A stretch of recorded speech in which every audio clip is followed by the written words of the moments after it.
Hello, everybody. Welcome back to Cure for the Common Game. Today, we're going to talk about dwarves and vehicles. Depala was the general they gave us for the deck they want us to build, so I built it. I kept it as much Kaladesh as possible, although there wasn't enough dwarves. I did kind of the tribal thing. Let's go through the vehicles first. Now, Heart of Kieran and Smuggler's Copter were the first two to go in there. You know, it may be banned in the other formats, but it's evidently not too powerful for us. The rest of it is just cars. I mean, it's we got Lightning McQueen and we got the Intersphere Harvester. Just a bunch of cars. The common, uncommon, rare. Because Depala kind of depends on, having vehicles. So I packed it with as many as I felt I could. I think there may be one or two that I'm actually missing. The Sky Skiff is not great. There's Lightning McQueen. But it's not a whole lot of thought put behind this. It is dwarves driving cars. So now our dwarves. Dwarves, I've got the Kaladesh ones now. We're going to save the older ones until we get back. I'm not going over each one of these because the modern dwarves here is pretty obvious what they do. Aeronauts, Adept, Ether Inspector, Fairgrounds Warden, Solemn Recruit, Toolcraft Exemplar, of course, probably one of the greatest dwarves I've ever seen. In most decks, he's a 1-mana 3/2. And, he's got the first strike to boot. Master Trinketer is a dwarf. He doesn't really care much about crew and vehicles, He's just an old man that likes to make things. And you know what? That's fine. He can create 2/2 servos all day long. I love it. It's a colon ability, so I'll take it. Now, the miner, you get a couple of energy. It'll help out with your Ether Hub if you need it by that game. But there is a amazing amount of red-white duels that are in the common and uncommon slot, so it's not exactly like it's hard to come by the duels. Now, the Wheelsmith, I love it because it says vehicle without saying vehicle because you have to tap it to crew, and it's amazing. I love it almost as much as Mr. Shram. Now, we have a few auras, but our vehicles, you might get 2 or 3 card draws out of the deal with Shram. I love it. Is that a stogie or a tool or what in his mouth? I don't know. Or maybe just something. Who knows? But Adaptive Automaton I put in there simply because, dwarves need a little help. And a lot of times just that +1 can push you up into crewing with 1 creature as opposed to crewing with 2 creatures. Now, let's go to some old dwarves. Dwarven Miner, 3 mana, kill a non-basic land just for tapping it. This is amazing. I love it. Get out of here, Maze of Ith. You're gone. Dwarven Blast Miner, same thing. Dwarven Recruiter, really like this. They did the recruiters of several different tribes.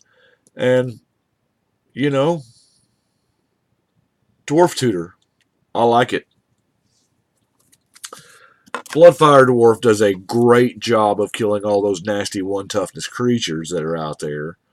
Here's looking at you. insect token. Oh, nope, they have flying. Never mind. Dang it. Oh, well. He's still decent.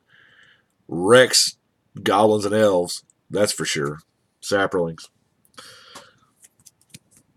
Do your hedge mage. You're probably going to have both of these, so you get to nuke an artifact and an enchantment on a 2/2 body, so that seems pretty decent. Now, Dwarven Grunt is just in there because, you know, he's funny. So 1 mana, 1/1 Mountain Walk. That's cool. I like it. Dwarven Driller. 4 mana, 2/2. It does give them the choice. Not a big fan of letting the opponent choose here. Sometimes it's cool. Sometimes it's win-win, but 2 damage just isn't enough to offset the land. So they're always going to choose the 2 life. The Blood Boiler. This is neat. So this is kind of like crewing for giant growth. So if you swing with your one vehicle and it can't be blocked, you can just tap the rest of your dwarves to beef it up. So Pardic Miner, they can't play lands. So I really like keeping him out there because he gets forgotten about. He gets forgotten about a lot because you don't want to sack a creature just so somebody can't play 1 land. But now a lot of people play, especially a lot of your green players play that all of those, hey, everybody, let's go get a ton of lands and dump them into play. Well, you can pick somebody to have a really bad day, and they don't get that. Oh, no, that doesn't matter either because it says can't play lands this turn, not put lands into play. Well, that sucks. That doesn't even work either. Okay, we got a slot open here. Slot is not open is one of the... I cheated with 1 shapeshifter. Technically is a dwarf, but I don't know. Seems like when you go the shapeshifter route, it just feels dirty. Now, our other artifacts, we got some mana in the Signet and the Clue Stone and the Power Stone. And then, of course, the Ore, because it feels like it's just going to play out its hand. I'd love to draw that Ore. Our enchantments. Cast Out is our only non-aura. I mean, we have Aerial Mod, which is great.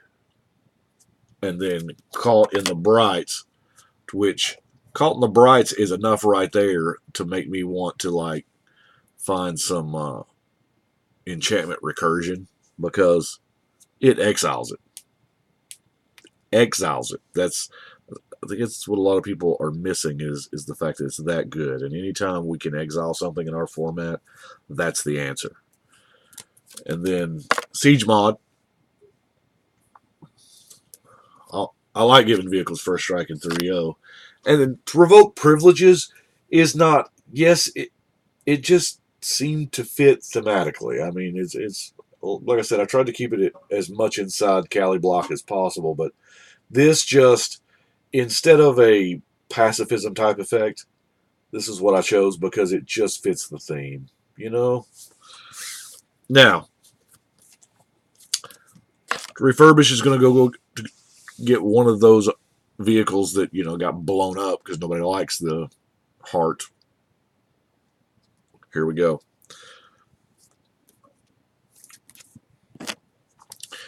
The board wipe effects here, I especially like this one because most of our dwarves are small. And board wipes in general don't wreck us as much as most tribal decks because the tribe is kind of half vehicle and half dwarf.